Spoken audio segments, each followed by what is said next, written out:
손흥민 우승, 이번 시즌이 적기다. 드디어 토트넘 호스퍼의 7번째 영입 윤곽이 나왔습니다.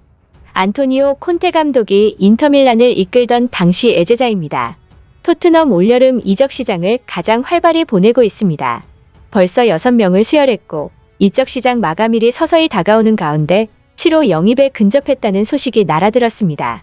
이탈리아 언론에 따르면 콘테가 7번째 보강으로 마지막 퍼즐을 채울 수 있고 인터밀란 미드필더 니콜로 바렐라를 원하며 현재 토트넘이 그를 데려오기 위해 관심을 강화하고 있다고 전했습니다.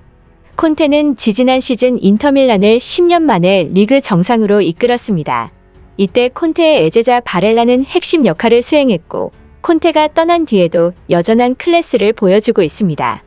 그는 지난 시즌 세리에A 36경기에서 3골 12도움을 기록, 도움 부문 2위에 올랐습니다.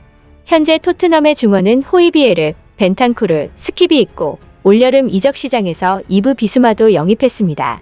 여기에 만족하지 않고 애제자인 바렐라를 데려오는 게 최종 목표인 셈입니다. 토트넘은 올해 1월 겨울 이적 시장에서 세리에A 출신인 데안 클루셉스키와 벤탄쿠르를 영입해 쏠쏠한 재미를 봤는데 여기에 이미 검증된 젊은 미드필더 바렐라로 척추를 꼿꼿이 세우겠다는 목표인 것입니다. 그런데 이적 시장을 바쁘게 보내고 있는 토트넘은 미넨이 공식적으로 케인 영입에 관심을 드러내 고초를 겪고 있는데요. 이에 대해 손흥민은 케인 이적 절대 반대를 외쳤습니다. 41골 합작한 동료는 절대 못 보낸다며 자신과 해리 케인의 관계는 누구보다도 특별하다고 공언한 것입니다. 최근 영국 매체 이브닝 스탠다드는 손흥민이 케인에 대해 진행한 놀라운 인터뷰 내용을 보도했습니다. 손흥민은 말했습니다. 케인이 아내보다 나와 더 많은 시간을 보낸다고 말한 인터뷰를 봤다.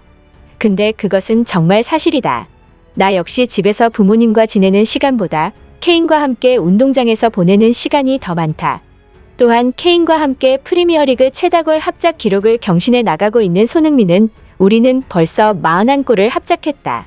케인과 나의 공통점은 우리 둘 다 욕심이 많다는 것, 그리고 늘 더 성장하고 싶은 강한 의지가 있다는 점이다라면서 축구를 떠나서라도 우리의 사고방식은 아주 비슷한 데가 많다라고 강조했습니다. 이제 손케 듀오는 프리미어리그 최고의 듀오를 넘어 세계 최고의 듀오라고 평가받는데요. 전직 축구 선수이자 축구 분석가인 저메인 데포는 손흥민과 케인은 세계 최고의 조합이라고 말했습니다. 데포는 손흥민과 케인 조합의 장점으로 꾸준함을 꼽았습니다. 데포는 최고의 레벨에서 가장 힘든 일은 꾸준한 활약을 이어가는 것이다. 그래서 손흥민과 케인이 보여주는 일관적인 경기력이 믿기 힘들 만큼 대단한 일인 것이다. 라고 칭찬했습니다. 한편 무리뉴 역시 곧 제외하게 되는 손흥민과 케인에 대해 인상적인 말을 전했는데요. 지금껏 지도해본 선수 중 누가 최고냐는 말에 손흥민과 케인에게 특별한 말을 전한 것입니다. 무리뉴는 수많은 월드클래스 선수들을 지도해왔습니다. 드록바, 램파드, 로벤, 벤제마, 에투, 이브라이모비치 등 네임밸류가 엄청난 선수들이었죠. 그런데 공교롭게도 대부분의 선수들이 모든 기간을 함께 한 것은 아니지만 무리뉴 감독 아래서 전성기를 맞았습니다.